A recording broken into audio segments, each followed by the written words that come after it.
Hey guys, Ezra here again. Thanks for watching another installment of Diary of a Genderfluid. This week the topic is Lgbta plus representation. And well, before I begin anything, I want to apologize for my rather disheveled look and my hoarse voice. I am quite sick.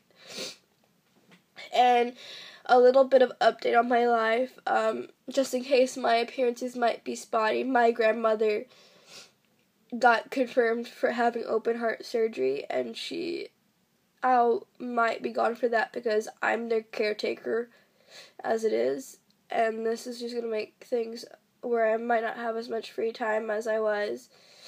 And also, I got a scholarship for my college that I'm going to. But the thing is, I'm going to be gone for 3 weeks for orientation. And while I think I'll be able to create videos, there's a chance that I won't be able to. So what I'll probably end up doing is creating videos in advance and uploading them and having one of the others, maybe like Chris or Alloy or someone, upload it. But this is a huge thing for me, and I see it as an incredibly important responsibility, so I will try my hardest to keep a video uploaded every Thursday. Or if not, a little bit late, maybe like 3 in the morning Friday or something, but it will get done unless something big happens. Of course, of which I would immediately alert one of the other beautiful people on this Genderfluid project. Okay, so, representation. I guess I'm going to start out with talking about any representation I see around in my area. If you don't remember, from my last video, I've mentioned that I live here in Arkansas, central Arkansas, and in the middle of the Bible Belt. Alright, honestly, I don't see very much. It's very conservative here. We're still fighting anti-discrimination laws. Or I'm saying we're starting to fight discrimination laws, but I won't go into that. I don't understand politics very much. But anyways, personally, I've seen the representation I've seen in my area is mostly in the books at the library. And this is a very small library, not even in the biggest city of Arkansas. And I was completely surprised to see the books coming in. There have been a lot more Lgbta books coming in lately, in the YA section, which is incredibly important because YA, it's for young adult. It's for those people who are still starting to discover bits and pieces of themselves and trying to start their lives. And teenage years, they're incredibly important. And while you can discover those bits and pieces of you when you're young, when you're, say, 6, or when you're 30, there's no age limit. But those teenage years are incredibly important because you're incredibly impressionable and incredibly sensitive to this sort of stuff. And around the people around you and what you see and what you not see, because there is that pressure that you have to be normal, that you don't want people to be upset with you. But anyway, some of these books I've seen, 2 boys kissing, the John Green book, I can't even remember her name, but there's a John Green book in it with 2 gay boys. And then there is this wonderful book. It's an autobiography. It's called Some Assembly Required. It's about this FTM guy who's actually only a year older than me, and with his life and his transition and his issues. He also lives in the South. He lives in Kansas. And so he has struggled with that. And there's also this actually wonderful book called Alex as well. And I have to say, though, if you are triggered by transphobia or parental abuse or a lack of parental or familial support, this might not be the book for you to read because it upset me a lot. I was really happy because it addressed things realistically. It addressed things it didn't beat around the bush or make things sugar-coated. It's about this lovely lady called, named Alex, and she was born intersex, and if you don't know what intersex is, it means that your body doesn't meet the typical description of, or definition of boy or girl. For example, you might have both genitals, or maybe you have one genital, but that those genitals don't match your chromosomes, or your chromosomes, or vice versa, or something like that. I'm sure that there's a bigger definition of it, but I'm not a med student. I don't want to give out false information. That's definitely not what I don't want to do. But it follows Alex, who's intersex, whose parents decide that she was going to be raised like a boy, despite what psychiatrists had warned. And which really happens a lot, in my opinion, by what I've seen and read. And it really shows how a struggle against a parent who's unsupportive, or really just a parent who doesn't understand. And it shows Alex's perspective and her mother's perspective via her mom blog. And I found that really interesting. I don't want to give away the plot, so I guess I'll stop there. And then, as far as, like, billboards or anything, I haven't really seen anything, as far as TV shows, I've seen, there's, there's Orange is the New Black, there's Laverne Cox, and there's honestly, I've seen a post on Tumblr where there's going to be a Genderfluid actor who's going to be on Orange is the New Black, which I find amazing, but unfortunately I don't have a Netflix, so I can't watch that show. There is, actually,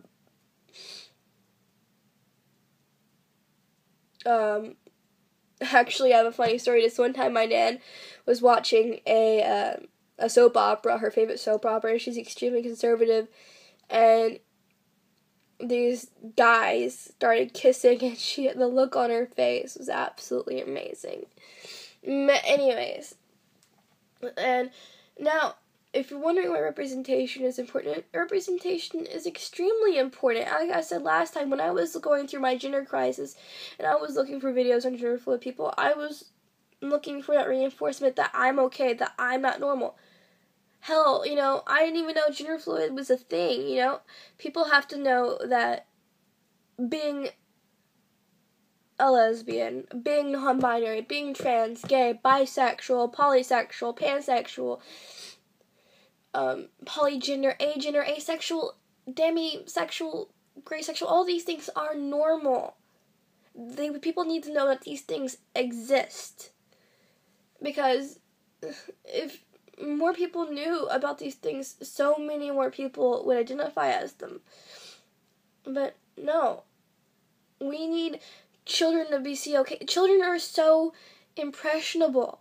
But once they see these things on TV, they'll use them as an argument. For them TV isn't just TV. TV are these wonderful people has these wonderful people on cartoons that they look up to. And like Princess Bubblegum, she's a kick-ass scientist lady, excuse me, who is incredibly smart, and when little boys say, oh, well, girls can't be scientists, little girls can be like, oh yeah, Princess Bubblegum's a scientist, and that's a definite argument in their case. And so it's just so important that you have representation out there. And honestly, if it was more normalized and more on TV, honestly, I see that it would slowly become more normalized in society. But honestly, I don't see that happening anytime soon. It's too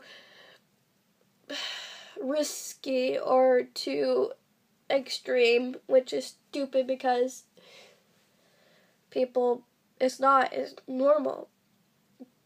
And representation can be improved. The representation that we do have can be improved, because when we have LGBTIQ plus people on TV or in books, it's usually the skinny, white, short-haired people who are extremely pretty. Well, no. I want to see a intersex trans woman who is Indian, who is also gray sexual. Things aren't so... A lot of them work off the stereotypes, you know, like, you'll have typical lesbian or bisexual women are seen as tall, rather busty, wearing plaid with short hair, but while there are wonderful lesbians who are bisexuals who are like that, there are plenty of other people who are like that who are not. And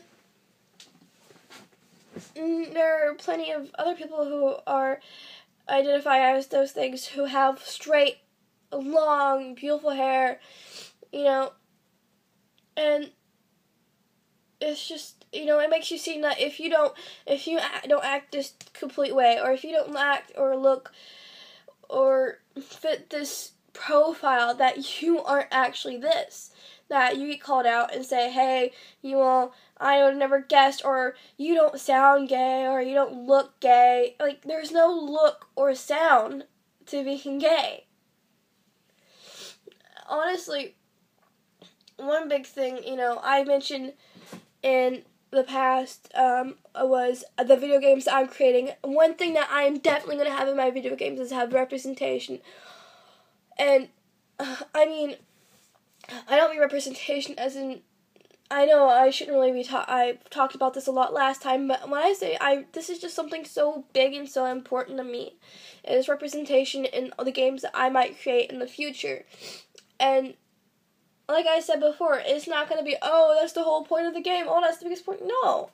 No, there's so much more people who identify as LGBTA plus than the fact that they're LGBTA plus. They're wonderful people. I'm genderfluid, but that's not a major thing about me. You know what else? I like playing volleyball.